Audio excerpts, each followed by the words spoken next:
talk more about this and the difficulty in securing a rape conviction, we're going to bring in our guest, Matthew Galuzzo, a former prosecutor in the Manhattan DA's office in its sex crimes unit. And Matthew, thank you.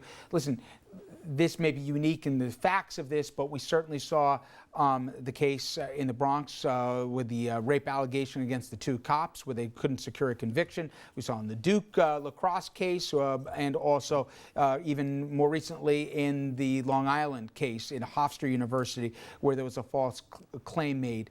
Do these things make it harder? Discouraging some women to come forward with claims, and then moreover, does it increase even the difficulty and the bar higher on the prosecutor's office to actually get a conviction? Well, that's a good question, Richard. You know, with the standard of proof on these cases is very high. It's beyond a reasonable doubt.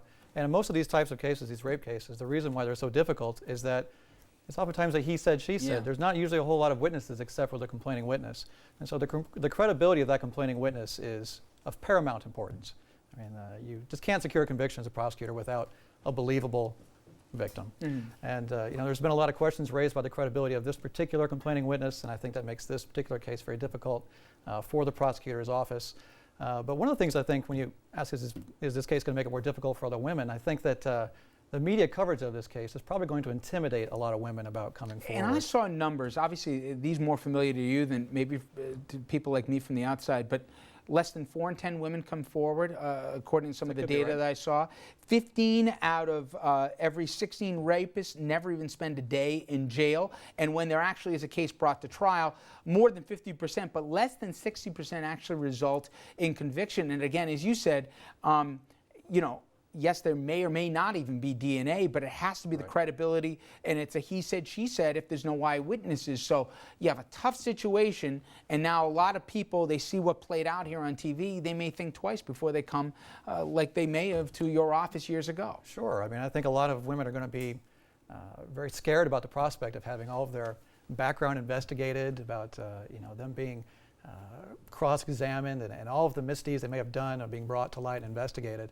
And that can be very intimidating, especially going up against somebody with the money and the resources and the prestige, someone like Dominique Strauss-Kahn. I could see this potentially having a chilling effect, you know, all this coverage of the case and other women coming forward. Now, you worked in the Manhattan DA's office under Morgenthau, and it's different now under Vance, but nonetheless, are you surprised how this was handled? Do you think the DA's office did all the due diligence? They certainly caught off guard by what they learned, obviously told the defense, and now you've got basically the letter coming from the DA, we're really not going to be doing anything with this thing here. It'd be a shocker if they move ahead and try and actually go forward with a conviction. It looks unlikely at best here that they're going to really try and make this guy serve time.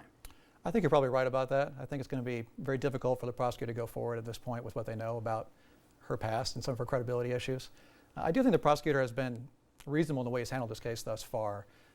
You know, from the outset, it actually looked from the outside like a pretty credible case.